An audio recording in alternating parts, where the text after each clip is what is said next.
I'm an animal communicator and medium, and one of the tips I'd like to give people if you've never had a reading before is actually to just go in with no expectations. If you go in with expectations of your reading, of wanting to hear something specific, what you're accidentally doing is choking out the signal and the frequency and the space for it to come through. So, for example, if your pet passed away and you really want them to say a code word or talk about something very important, and you're like, okay, I really want you to say this, can you say this, can you say this, and you're holding on to that, and you're sending that desire out, what you're accidentally doing is like clogging the pipe, and it won't be able to always come in. The better thing to do is kind of just put the intention out there, like it would be nice if you could bring forward a sign, something that I will know it's you, and be casual about it.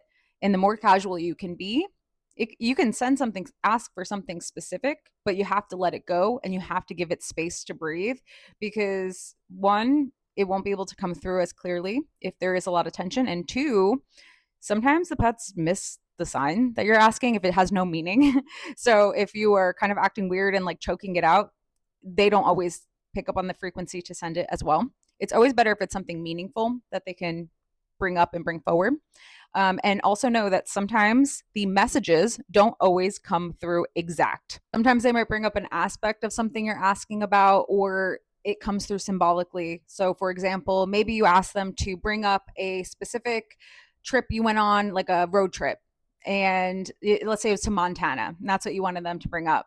Well, maybe the dog brought up the feeling of wind in their face, and that's what they brought up. And to them, that was the Montana trip. It was like the breeze of sticking their head out the window on the way to the mountains, and they felt the breeze. So that was their representation of the trip, and that's how it came through.